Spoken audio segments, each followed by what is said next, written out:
This here is the Crosley Roctesher CR66, made around circa 2017. And if you're wondering why do I own this, well, it could do a lot of things. One, it could play vinyl records, 33, 45, and 78.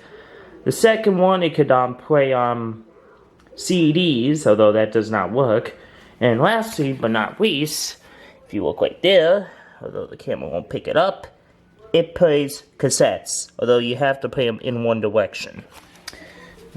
What I mean by that is, if you try to put it on side B, it won't play. It has to be at the end of side A before you can play side B and stuff.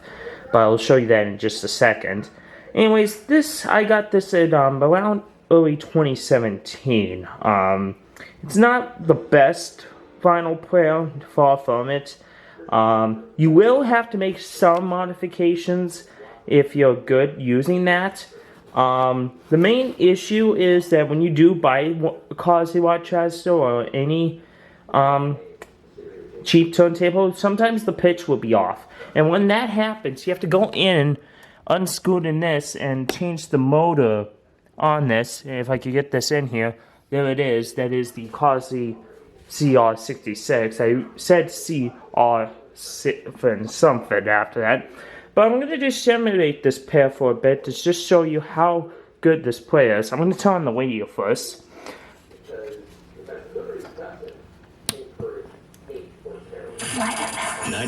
It will have this muted though, so you, copyright doesn't pick up.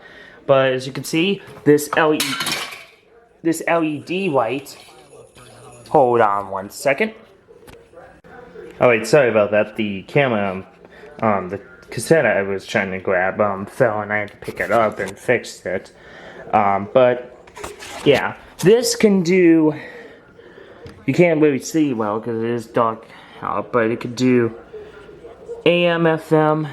It can do a bunch of other things. Yeah, could do a bunch of that. Now, over here, when we flip it over, this is the tape section. It's indicating when there's nothing on. This is the CD section. Like, once again, I said it doesn't work. The bell drive, unfortunately, does not work. It basically just will do that sound. And then this is the vinyl section at the end, marked phono. Now, I can test the tape to show you, and this is actually one of the only tapes I have. If I can get it in the camera. This is REO Speedwagon's Wheels of Turning from 1984. This is actually the only cassette I own. Again, this is from if I can get it on camera here. Yeah, everything's all blurry and stuff, but if I can just fix this here. Yeah, this is from around 1984. Actually, probably past that, because this looks like a reissue copy. But I'll just show you. I'm going to have to do this one-handed here, so give me 1 second.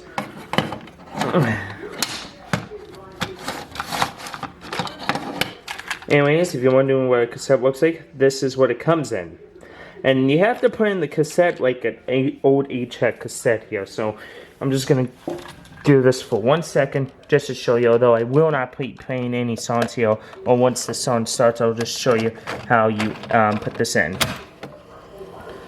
Now it goes in the cassette,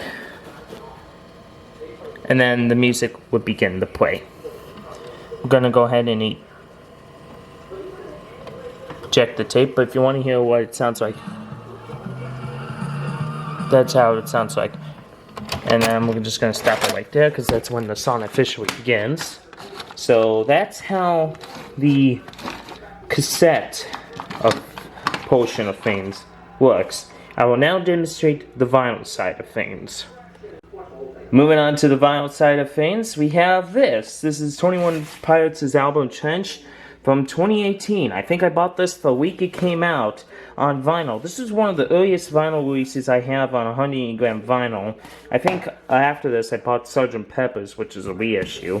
But basically, the main reason for the vinyl revivals was because a lot of people were buying vinyl records again.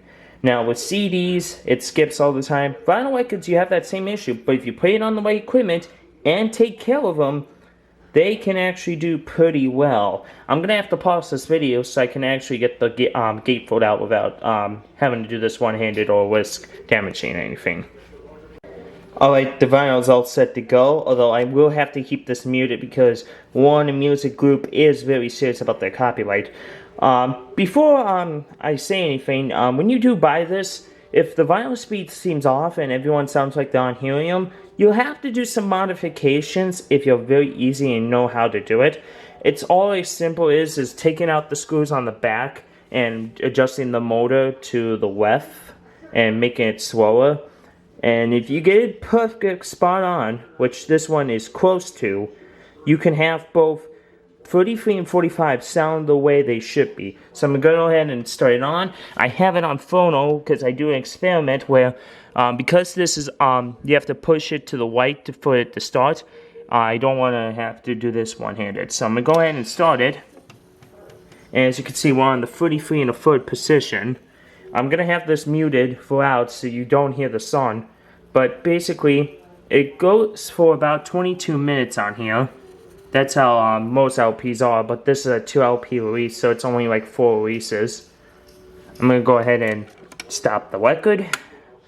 So that's how a 33 is played. I do have some 45s in the collection, and I'll just show you that for just a bit.